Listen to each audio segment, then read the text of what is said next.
Hello guys, welcome to Revathi vlogs. ఈరోజైతే అన్నయ్య నేను మా ఫ్రెండ్ కలిసి తోటలోకి వచ్చాము, జీడిమడి తోటలోకి. ఎందుకంటే పచ్చి జీడిపప్పు కోయడానికి వచ్చాము. ఇది చాలా టేస్టీగా ఉంటుంది. మీరు ఎప్పుడైనా తిన్నారా? తినకపోతే మాత్రం ఖచ్చితంగా ట్రై చేయాల్సిన ఐటమ్ ఇది. ఏంటంటే ఎండిపోయింది కాదు, పచ్చిది. సో ఇదైతే ఎండిపోయింది, అంటే ఎండిపోయింది. కాకపోతే ఫ్రూట్ ఉంటుంది దీనికి, చాలా టేస్టీగా ఉంటుంది. ఇది కూడా, ఇది చాలా వాటరీగా ఉంటుంది, వాటర్ కంటెంట్ ఎక్కువ ఉంటుంది. బట్ కొంచెం అంటే జీడి గంతుకులోకి వస్తూ ఉంటుంది, కానీ బాగుంటుంది స్వీట్గా. అయితే ముంచికాయలు చూసాం, కానీ కోసేవాళ్ళే కాకపోయాం.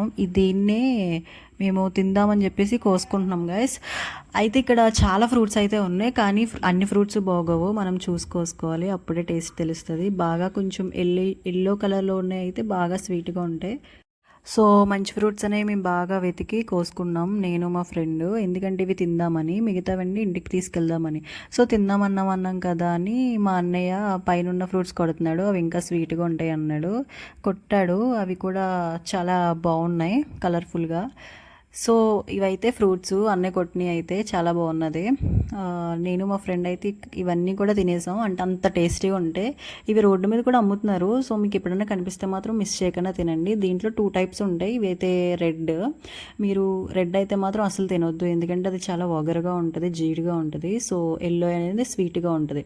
మా తోట పక్కనే పామాయిల్ తోట ఉంది. దాన్ని మేము ఇలా చూస్తుండగా ఇక్కడ సన్నజాజుల చెట్టు కనిపించింది. అంటే ఏంటి సన్నజాజులు వెరైటీగా ఉందని చూసాము, కాకపోతే పెద్ద సైజు ఉంది, అండ్ స్మెల్ మాత్రం చాలా ఎక్కువ వస్తున్నాయి. చాలా బాగున్నది. నేను అనుకున్న ఇంటి దగ్గర పర్టికులర్గా కేర్ చేసిన మొక్కల కంటే దానికి అవి వచ్చిన మొక్కలే బాగా బ్రతుకుతాయి అనిపించింది అది చూసి. సో మేమైతే ఇలా ఈ తోటలోంచి వెళ్తున్నాము. తర్వాత ఇక్కడ చూసాం గవర్నమెంట్ ఫారెస్ట్ ఉన్నది, మా తోట ముందే ఉందన్నమాట అది. సో దానిలోకి వెళ్దామని అనుకున్నాము, కాకపోతే అందులో యానిమల్స్ ఉంటాయి అన్నారు. సర్లే ఎందుకు వచ్చిన రిస్క్ అని చెప్పేసి మేము వెళ్ళలేదు. తర్వాత మామిడి తోటకి వచ్చాము గైస్. ఇక్కడ ఈ ఫ్రూట్స్ తింటూ మేము మామిడికాయ తోటకు వచ్చాము. ఇక్కడ మామిడికాయలు కోసుకుందాం అనేసరికి మాకన్నా ముందే ఇంకొకరు కోసుకుంటున్నారు. వాళ్ళు ఎవరో కాదు, ఈ కోతులే. ఈ కోతులు మొత్తం చెట్టుని ఎన్ని కాయలు ఉంటే అవన్నీ కూడా పడగొట్టేసిన కిందకి. అవి బాగా ఫుల్గా తిన్నాయి. సో మేము అవి తినలేనివి కింద పడిపోయి తీసుకుని వచ్చాము, ఇంకేం చేయలేము కదా.